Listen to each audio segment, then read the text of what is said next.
January 22, 1904, a baby was born in the Soviet Union's imperial capital, St. Petersburg. Decades later, his lengthy Russian birth name would simply become Balanchine, a reflection of the changes in his life, including moving to the United States. His new name defined not only a man with a passion for dance, but a revolutionary style of ballet that would outlast the choreographer. This is the story of when America sent his inventive ballet choreography to the Soviet Union during the Cold War's battle for cultural supremacy. This is his exploration of a new ballet style and how the United States and the Soviet Union exchanged his unique company and traditional Soviet ballet companies to represent their respective countries in a battle for global dominance. This is his legacy. This is George Balanchine. Young Balanchine began his training in 1913 at the Imperial Theater School in St. Petersburg. That same year, 9-year-old Balanchine appeared on stage with other students at the Mariinsky Theater. Once he graduated, Balanchine joined the State Theater of Ballet and Opera, which continued his classical Russian ballet training. Balanchine's bold exploration of ballet began when he joined Sergei Diaghilev's Ballet Russe de Monte Carlo in the modernizing Europe. This inventive dance group fostered Balanchine's creativity, which would eventually define his unique choreography.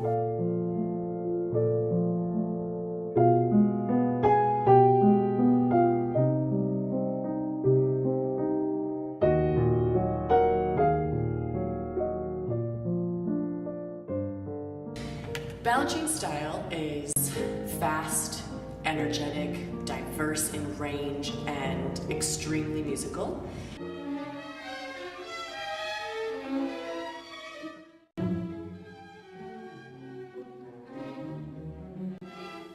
Balanchine generally de-emphasized plot in his ballets, preferring, as he once told a reporter, to let dance be the star of the show. He was very much into letting the dance say what it needed to say, dance for dance's sake. One of the most famous quotes is, I want you to see the music and hear the dance. His uniqueness drew the attention of New York cultural figure Lincoln Kirsten, who approached Balanchine after a performance in 1933 and proposed his plans for an American ballet company to the up-and-coming choreographer. Balanchine reportedly replied, "But first, a school." 1 year later, the pair's dream became a reality with the establishment of the School of American Ballet in January 1934. Balanchine upheld a tradition of quality by feeding dancers from the School of American Ballet directly into his New York City ballet, following the Russian pattern of school supplying company. You didn't have to be Russian or trained in Russia to be able to dance ballet.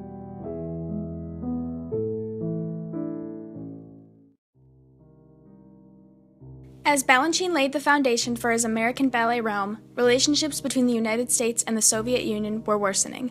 In the late 1940s, the countries plunged into the Cold War, a term characterizing their tense competition. The countries fought for dominance in figurative battlefields, including nuclear stockpiles and space travel, hoping to convince the world's population that its political system and way of life deserved supremacy. Believe it or not, dance would play a key role during this time of such polarizing political beliefs. The United States government selected 3 dance companies that embodied the American spirit, including Balanchine's New York City Ballet. These companies were then exported to the Soviet Union where, seemingly overnight, dancers transformed from elegant entertainers to representatives of an entire nation. The long road to ballet company exchanges began when United States President Dwight D. Eisenhower established the President's Emergency Fund for International Affairs in 1954. It granted $2.25 million to the State Department to support theater, dance, music, and sports tours. The fund also gave $157,000 to the United States Information Agency, funding advertisements for the international tours.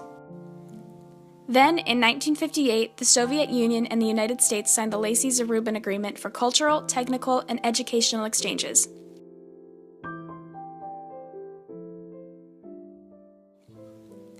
Claire Croft, professor at University of Michigan, said, quote, "Dance in cultural diplomacy relies upon an intercultural emotional appeal that extends into the physical, as dance emphasizes the relationship among sympathy, representation, and the corporeal. This executive agreement was created 3 years after the Geneva Conference, where Soviet Minister Molotov had rejected a similar treaty with the United States, France, and Great Britain. This allowed Soviet and American dance companies to tour each other's countries. So here we have Balanchine in the States, and he's getting funding from the government, support from other artists, and he has the publicity and the money and the capabilities to create amazing, new, innovative, abstract work. The New York City Ballet was not immediately chosen to represent the United States. Balanchine's well-being was a deciding factor against their international tour during a dance panel discussion in 1956. Lincoln Kirsten feared that Balanchine's anti-Stalinist viewpoints would be unwelcome in his former country. In 1958, Balanchine himself declined another offer to export the New York City Ballet, noting the style differences between American and Soviet companies. He feared that Soviet companies' bravado, spectacular productions, and flashy costumes would belittle his dancers' simplistic costumes and storyless dances.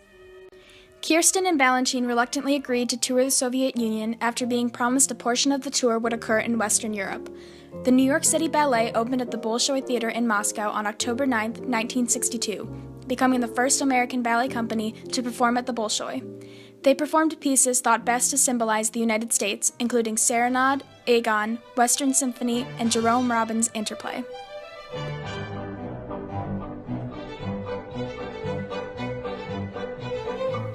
New York Times critic John Martin, assigned to follow the New York City Ballet on their tour, denounced Balanchine's earlier fears of his company's simplistic style notwithstanding the grandeur of Russian ballet.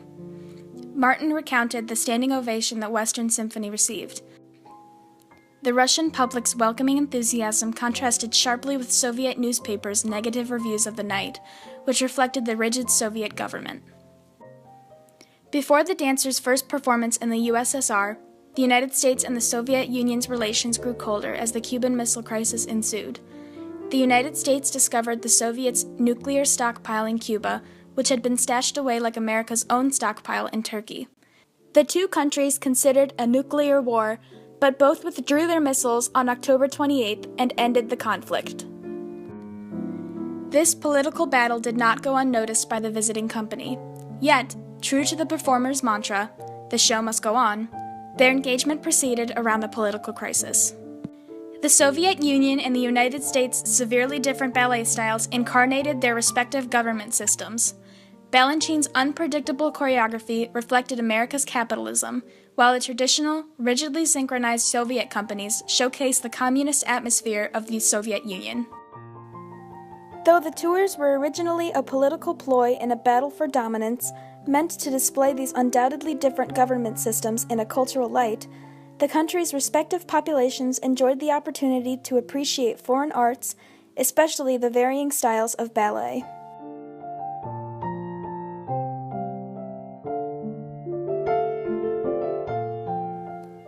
These cultural encounters from the international tours during the Cold War inspired more cultural exchanges decades later. During the Cold War, the cultural exchange was a means of exporting America to the world. After the 9/11 terrorist attacks in 2001, the United States' invasion of Afghanistan and Iraq turned international opinion of America sour. The country turned to cultural diplomacy to ease global tensions. In 2010, the U.S. Department of State funded Dance Motions USA, a program designed to connect dance troupes with foreign companies and communities. Rather than exporting dance companies to show off their craft, dancers travel overseas to teach and interact with the foreign communities. Their goal is to establish partnerships with leading cultural, social, communal, and educational organizations around the globe, allowing for more sharing than was done during the Cold War. Modern cultural communications are inspired by the Cold War's diplomatic exchanges, including Balanchine's 1962 tour to the Soviet Union. While today's programs focus on teaching and learning foreign dances, Balanchine's company was sent mainly to showcase his inventive and unique ballet choreography. His neoclassical style will forever be remembered as a significant representation of the United States during the Cold War.